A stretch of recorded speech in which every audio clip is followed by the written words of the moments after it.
Ini aku nonton video ini setelah aku nonton Close the Door yang bahas panti asuhan di Tangerang, dan buat yang belum nonton mungkin kamu harus nonton dulu videonya biar lebih ngerti konteks full dari video ini. Jadi secara singkat itu tuh panti asuhan yang sangat bejat, terjadi sodomi di situ, terjadi grooming di situ. Yang gak ngerti grooming, grooming itu semacam apa ya? Jadi ada anak kecil yang dipropaganda agar suka sesama jenis di situ, di panti asuhan. Yang mana kalau misalkan kita dengar panti asuhan kan kayak itu kita diajak untuk menyayangi anak yatim, kita diajak untuk tidak menghardiknya, dan kita diajak untuk berbuat baik kepada mereka. Tapi apa yang terjadi di panti asuhan ini benar-benar jauh dari persepsi itu semua.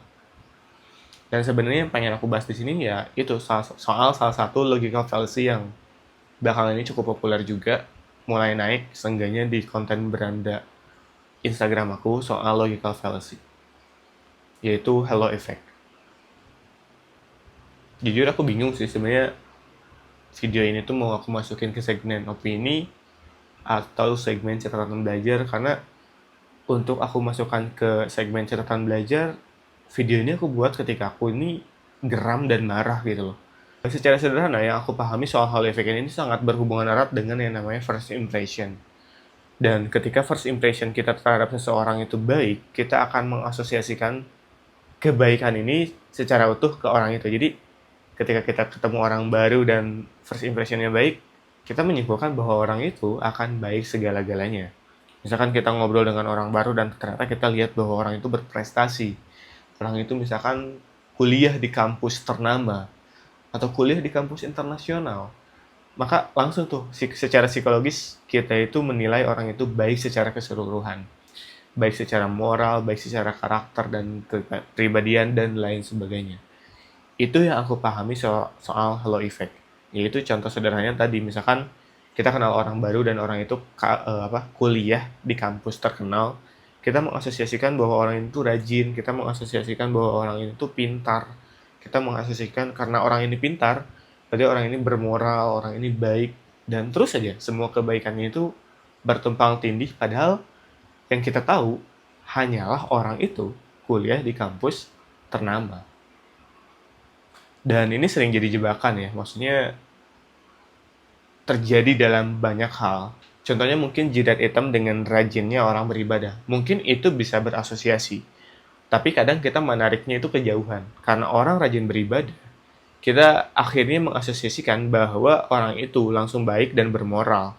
Namun belakangan kita kan lihat bahwa kasus wasit Bahrain yang jidatnya sangat hitam, namun kita bisa mempertanyakan moral dan integritasnya ketika tambahan waktu 6 menit baru berhenti di 9 menit.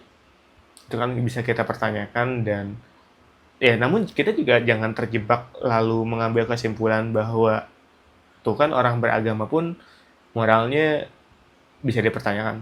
Bukan seperti itu, karena pada dasarnya menurut aku orang beragama itu ya nggak semuanya tiba-tiba baik. Beberapa memang masih belajar untuk mencari yang baik.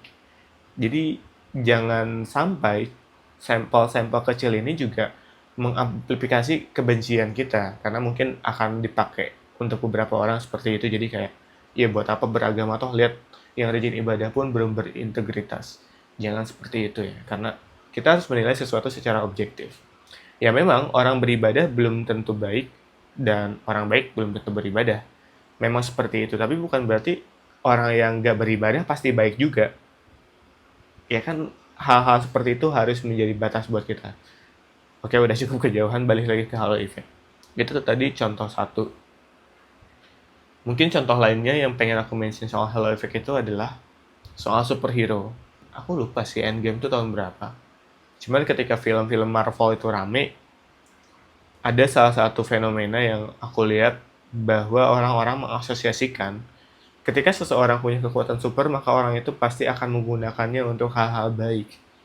Dan salah satu film superhero yang paling aku suka itu adalah The Boys, karena film The Boys ini justru melawan apa yang tadi aku sampaikan, bahwa sebetulnya ketika seseorang punya kekuatan super ini tuh belum tentu digunakan untuk hal-hal baik. Bisa jadi kekuatan ini malah digunakan untuk hal-hal buruk. Dan dari contoh-contoh yang tadi aku mention itu aku belajar pelajaran yang sangat berarti buat aku sendiri ya, bahwa pada dasarnya kepintaran, kekuatan itu tuh hanyalah sebuah alat. Sama seperti pisau, sama seperti sosial media, sama seperti alat-alat lainnya, pulpen sekalipun. Yang mana yang namanya alat itu bersifat netral. Apa maksudnya? Maksudnya itu adalah katakanlah pisau. Pisau itu baik atau buruk tergantung bagaimana kita menggunakannya. Karena pisau bisa kita gunakan untuk membuat sebuah masakan enak dan masakannya bisa kita bagi ke orang-orang. Dan menurut aku itu tindakan yang baik. Tapi di sisi lain pisau juga bisa digunakan untuk membunuh. Dan itu tindakan tidak baik. Begitu pula dengan pulpen. Pulpen itu bisa menjadi satu alat yang membangun peradaban. Dari pulpen kita bisa mencatat. Dari catatan itu kita bisa mengembangkan ilmu pengetahuan dan teknologi. Tapi ya, pulpen juga bisa digunakan untuk memfitnah. Tulisan itu bisa digunakan untuk memfitnah juga. Pada dasarnya itu hanyalah sebuah alat. Begitu juga dengan kecerdasan. Kalau balik ke kasus panti asuhan tadi, menurut aku pemilik panti asuhan itu ya nggak bisa diingkari, ya cerdas. Ketika mereka menghadapi sebuah masalah, mereka cepat menyelesaikannya. Kayak misalkan mereka membuat skenario di mana pemilik panti itu seakan-akan cowok normal. Dibuat skenario bahwa pemilik pantinya itu berpacaran dengan volunteer, atau volunteer tuh bahasa Indonesia di relawan. Jadi dibuatkan skenario bahwa pemilik panti ini tuh berpacaran dengan relawan, walaupun ya ekstrim juga karena sampai dibuatkan semacam apa ya, dibuat kamu nanti nonton video podcast fullnya deh, kayak aku sendiri bingung gitu untuk menjelaskannya kembali seperti apa. Cuman ya seperti itu, secara objektif memang pemilik panti asuhan ini tuh pintar, dia mengakali sistem, dia mengerti sistem secara menyeluruh, dia mengerti persepsi masyarakat terhadap panti asuhan seperti apa, dan dia memanfaatkan itu untuk kepuasan pribadi dia. Tapi ya pintar. Dan ya udah, pintar itu cuman alat gitu, bisa dipakai untuk hal seperti itu, bisa juga dipakai untuk hal-hal baik. Ya misalkan menyelesaikan kemiskinan itu juga perlu kepintaran dan kecerdasan. Memberantas korupsi juga perlu kepintaran, kecerdasan, dan keberanian. Jadi itu tuh hanyalah sebuah alat gitu. Begitu juga kekuatan. Kekuatan itu kan ada quotes, power tend to corrupt, absolute power absolutely corrupt. Iya, pada dasarnya kekuatan itu bisa dipakai untuk kebaikan dan keburukan, bisa dipakai untuk berkuasa selama-lamanya, bisa juga dipakai untuk menjadi penguasa yang adil dan mempedulikan rakyatnya. Dan ya itu mungkin sebetulnya. Jadi ya sekali lagi mungkin ini maksudnya video opini, karena aku bikin video ini bener-bener kayak bermodalkan kemarahan, dan aku ngerasa pasti banyak cacat dan pasti banyak kelirunya. Jadi ya buat kamu yang nonton sampai akhir, coba deh kamu tulis di mana barangkali ada salahnya dari aku, lengkapi di kolom komentar. Barangkali ada cacatnya dari aku, lengkapi di kolom komentar. Kita diskusi di kolom komentar aja. Karena ya benar-benar pas nonton podcast itu, ya podcast soal panti asuhan itu benar-benar apa ya, geram banget. Abis nonton podcast, besoknya aku lihat berita soal timnas yang dicurangi, makin aja geram. Cuman ya ini yang bisa aku lakuin gitu, merespon apa yang aku terima. Video ini adalah hasilnya. Ya mungkin segini aja video opini kali ini. Sekali lagi, kalau kamu ada apa-apa yang memang kamu setuju atau kamu setuju, boleh tulis aja di kolom komentar. Sampai jumpa di video lain. Dah.